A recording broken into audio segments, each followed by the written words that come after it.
Yibo, izingane zakwethu, yazi ukubuka into yomunye umuntu uyihalele. Oqala nje ngaphandle kokuthi leyo nto leyo ikhombisa ukungabi nediscipline yoku-understand ukuthi umuntu nomuntu unesikhathi sakhe sokuphumelela. But iyenza iy'nkinga ngoba igcina isifaka abantu kwizimo ezi-unsavory ngenxa yokuthi bafuna impumelelo, bafuna imali, bafuna luxury. So kune-content creator ehlebayo ngey'mfihlo ze-industry. Content creator yakhona, angifuni ukufaka amagama abantu guys because lezi zinto lezi kukhulunywa ngazo zibucayi lana. Ukhuluma ngento engake ngawezwa amahemhem wayo. Ngangafuna ukwenza i-content ngayo ngenxa yokuthi bengingafuni umuntu okuyena wangixoxela ukuthi abesethi hawu ngixoxela izinto bese uyayixoxa, but because sekuyinto esikhona-ke manje esidlangalaleni ngifuna ukuke ngithi ukungena kuyona. So kuthiwa kunelokhuzana kunale couple le eyala eMzansi. Le couple lena angifuni kwa ukuthi nginike ama details ngichaze kwa ukuthi abantu abanjani, but nje abantu abakhonziwe yilokho kuphela engizokusho. Leyo couple leyo kuthiwa idayisa ngeingane zethu kosozimali bomhlaba. I think it's under the guise of angazi noma ngizothi ama relationships yini, but it can't be ama relationships because icacile leyo nto leyo ukuthi kusuke kubumnandi baleso sikhathi leso kuyinto futhi transactional ngoba kuyakhokhwa. So kuthiwa kuneingane ezithathwa lana, siyazazi Nkosi yami abantu kade babehlezi bespeculate ngale ingane ukuthi imali yazo ivela eindaweni ezingekho zinhle, but angeke ngize ngicacise ukuthi ubani. Ingane kuthiwa nje ziyalandwa kunomunye osaziwayo futhi wala okuyena obathathayo abaxhumanise nalabo sozimali laba abayise ezweni losozimali. Engeke ngize ngiwasho futhi namazwe yakhona because as soon as I start mentioning amagama nina nihlakaniphe kabi nizohlanganisa u2 no3 kuphuma u5.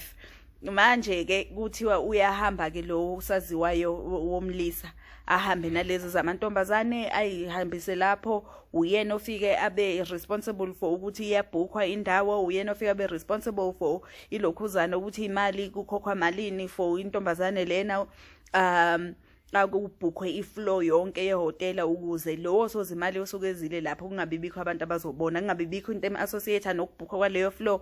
Uyena nje umsebenzi wakhe ukuthi angene, akekho futhi umuntu waziyo ukuthi uphele laphi. So like it's a business.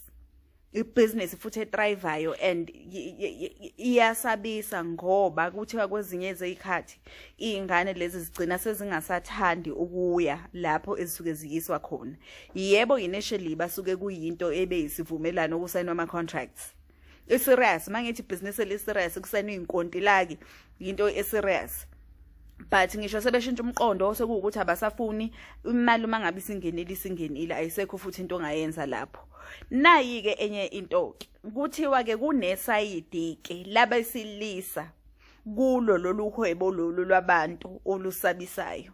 Kuthiwa nje insizwa zakwethu ezinhle, insizwa zakwethu ezinemizi yazo ziyahamba kunamadoda akwelinye ilizwe leliana ish Nkosi yami ngoba ngifuna nje ukubiza amagama endawo, kodwa ke izwe lase ebelungwini kunamadoda akulelo zwe lase ebelungwini abafikayo bazokhokha igaxa. Guys mangithi isigaxa ngikhuluma ngo500,000.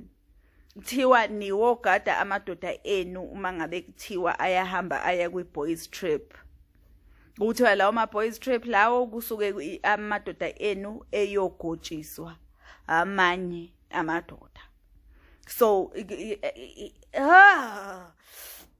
I can't even imagine guys. Yabona ilokhuzana ayikho into emnandi njengokuthi ubuzazi ukuthi umuntu ongenayo yonke into oyiswele, kodwa isidima sakho sisaphelele, ihappiness yakho kusayeyakho, awunayo into uthi uma ulele ebusuku ithuse wena self ukuthi this is what I've had to do ukuthi ngidrive le moto engidrivayo. Because guys akusiwo wonke umuntu odalelwe ukuthi adrive exotic cars, akusiwo wonke umuntu odalelwe ukuthi kufanele ahambe ayophila impilo e-affluent. Angisho ukuthi we must aspire to be icakalashana, but akube khona indlela ezihlukile esicabanga ngazo ezabantu guys ukuthi siyithuthukise.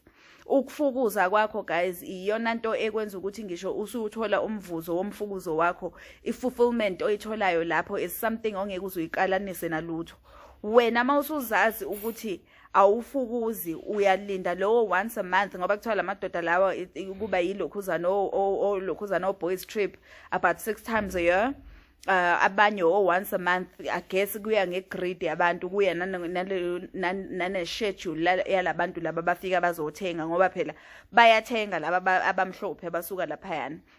But the most important thing I wanted to highlight kuyo yonke lento leni kade sasikhuluma ngeyalokhuza ngeyokuhweba kwamantombazane ethu okwabesilisa is not something we've explored because it's not something that has been spoken about, right? So into ebengifuna ukuyi-highlighta into yokuthi okokuqala bafike babe specific ukuthi abafuni abafowethu laba abaziwayo ukuthi bayilokhuzana batabene bafuna laba abanemizi yabo bafuna laba abaneyintombi zabo bafuna laba abaziwayo ukuthi ba straight. That's the market. And for me it goes back to a conversation engaba nayo nani engangicacisa khona ukuthi there is an intentional thing of feminizing amadoda amnyama because ayenziwa nezinye inhlanga yenziwa bafuna amadoda amnyama and the amount of money ekhokhwayo iyenza ukuthi abantu abaswele ngempela agcine umuntu esethi hayi no nami I'm willing to do it yabo iyafana nokuthwala in a sense ukuthi you lose who you are ngenxa yalento le yokuthi wena uyazi ukuthi uzobuya ne450k uzobuya ne500k ngeweekend A1 yabo but wena Friday Saturday Sunday wena ubusy utitinywa indoda emhlophe yakwelinye ilizwe that specifically wanted umuntu o straight. So leyo nto leyo speaks to into yokufuna ukulokhuza ukufeminize amadoda ezizwe zethu la ezinsundu. It's also like a thing of conquering because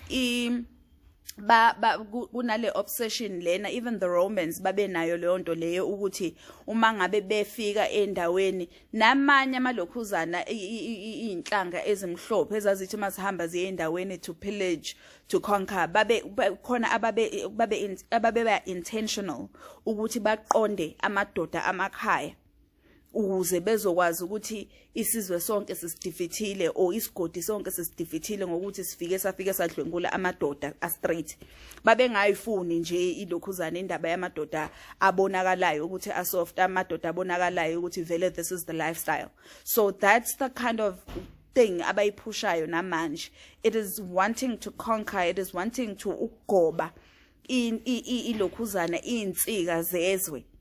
That for me iyona nto vele yaba disturbing more than anything ukuthi as much as ziningi ezinye izinto esihlezi sikhuluma ngazo zokufuna ukufeminize amadoda amnyama we see it in Hollywood all the time how amadoda amnyama agqokiswa ayafeminizwa o Louis Vuitton ayafeminizwa yiwo wonke lamalokhuzana these brands lawa ama designer brands lawa amakhulu esiwaziyo.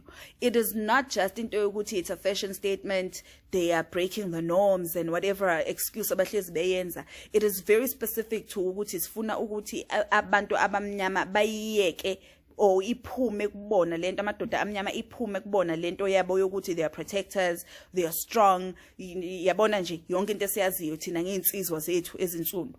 So nalana ke it's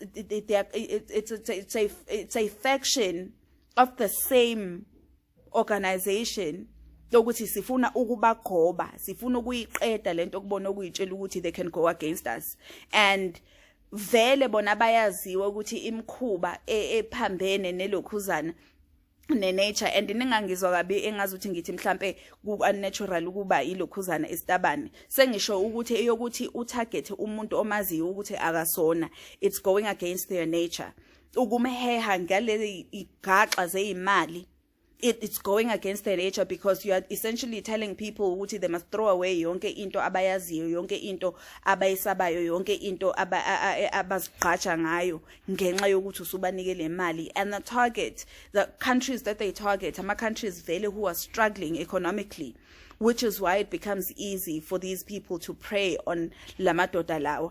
But nje kuningi iumgosi but it's also like a cautionary tale ukuthi hey uyabona ikhathi esiphila kuzona zinzima ngenxa yokuthi desperate people do the absolute desperate thing ongeke uzuze uyicabange wena ngisho ulele ukuthi into ongayenza, but we've never been